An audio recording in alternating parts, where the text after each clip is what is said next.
സജീവ്, അതുപോലെ തന്നെ ജോണി ആന്റണി, മനോജ് കെ ജയൻ, ഇന്ദ്രൻസ്, മഞ്ജുപിള്ള തുടങ്ങിയവരെയെല്ലാം പ്രധാന കഥാപാത്രങ്ങളാക്കി അരുൺ വയ്യ സംവിധാനം ചെയ്ത യുണൈറ്റഡ് കിങ്ഡം ഓഫ് കേരള ഇന്നു മുതൽ കേരളത്തിലെ തിയേറ്ററുകളിൽ പ്രദർശനം ആരംഭിച്ചിരിക്കുകയാണ്. കോട്ടയത്തെ പ്രദർശനം കോട്ടയം അഭിലാഷ് തിയേറ്ററിലാണ്. എന്തായാലും വലിയൊരു മെസ്സേജാണ് ഈ ഒരു ചിത്രത്തിലൂടെ മുമ്പോട്ട് വെച്ചിരിക്കുന്നത്. നമുക്കും ഈ ഒരു ചിത്രം കാണാനുള്ളൊരു ഭാഗ്യം ലഭിച്ചിട്ടുണ്ട്.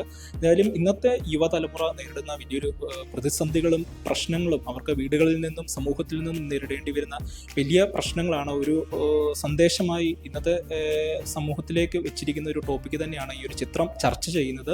ഇപ്പോഴുള്ള കുട്ടികളുടെ ആത്മഹത്യകൾ ഉൾപ്പെടെയാണ് ഈ ഒരു ചിത്രം മുമ്പോട്ട് വെക്കുന്ന ഒരു സബ്ജക്റ്റ്. എന്തായാലും നിറഞ്ഞ സദസ്സിൽ തന്നെയാണ് കോട്ടയത്തെയും പ്രദർശനം നടന്നത്. എന്തായാലും ആദ്യ ദിന ഷോ കണ്ടിറങ്ങിയ ആളുകളുടെ പ്രതികരണങ്ങൾ നമുക്കൊന്ന് കാണാം. നമ്മുടെ സമൂഹത്തിന് വലിയൊരു മെസ്സേജായി സിനിമ നൽകുന്നത്. നമ്മുടെ കുട്ടികൾ വിദേശങ്ങളിൽ പോയി കഷ്ടപ്പെടുകയും നമ്മുടെ രാജ്യത്തെ, നമ്മുടെ കേരളത്തിലെ ഈ ഗോഡ്സ് ഓഫ് കൺട്രി എന്ന രാജ്യത്തെ ഉപേക്ഷിച്ച് വർഷങ്ങളായി വെളിയിൽ പോയി കഷ്ടപ്പെടുന്നവർക്ക് നമ്മുടെ സമൂഹത്തിനും നമ്മുടെ ഗവൺമെൻറ്റും ഇതൊരു നല്ലൊരു മെസ്സേജാണ്. ഈ സിനിമ എല്ലാവരും കാണണമെന്നാണ് എൻ്റെ അഭിപ്രായം. അത് ടോപ്പിക്ക് അത് ഏറ്റവും മനോഹരം. ഇതിൻ്റെ സംഘാടകർക്കും ഇതിൻ്റെ ചിത്രീകരണത്തിനും ഇതിനുവേണ്ടി കഷ്ടപ്പെട്ടവർക്കെല്ലാം നന്ദിയാണ്. പടം കുഴപ്പമില്ല. ഫസ്റ്റ് ഹാഫ് ഇച്ചിരി ലാഗല്ല, ഒരു മ്യൂസിക്കൽ ടൈപ്പ് പോലെയായിരുന്നു. മൊത്തം എങ്ങനെയായിരുന്നു പോകുന്ന രീതിയിലായിരുന്നു. പിന്നെ സെക്കൻഡ് ഹാഫ് ഇച്ചിരിയുടെ ഭംഗിയായിട്ട് അവർ നോക്കിയിട്ടുണ്ട്. മറ്റേ പൊളിറ്റിക്സ് സംബന്ധമായിട്ടും അല്ലാതെ ഈ സ്റ്റുഡൻറ് സ്ട്രഗിൾ ചെയ്യുന്നതിനെ കുറിച്ചൊക്കെ നല്ലോണം പറഞ്ഞിട്ടുമുണ്ട്, അതിനെക്കുറിച്ച് അവർ ചെയ്തിട്ടുമുണ്ട്.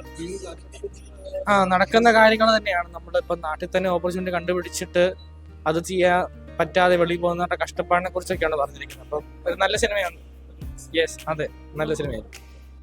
കേരളം ഇന്ന് അഭിമുഖീകരിക്കുന്ന ഒരു മഹാ പ്രശ്നങ്ങൾ ഈ മൂവിയിലൂടെ അവതരിപ്പിച്ചിട്ടുണ്ട്.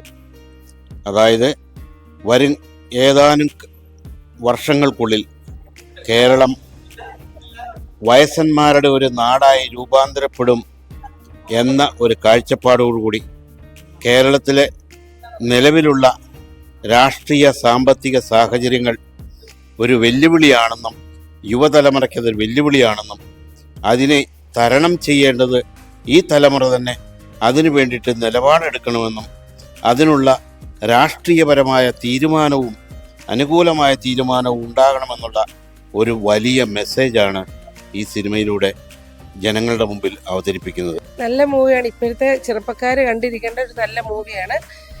ഇപ്പോൾ പിള്ളേർക്കെല്ലാം ഒരു ഇതാണ്, പുറത്തോട്ട് പോയി പഠിക്കണം, പുറത്ത് ജോലി ചെയ്യണം.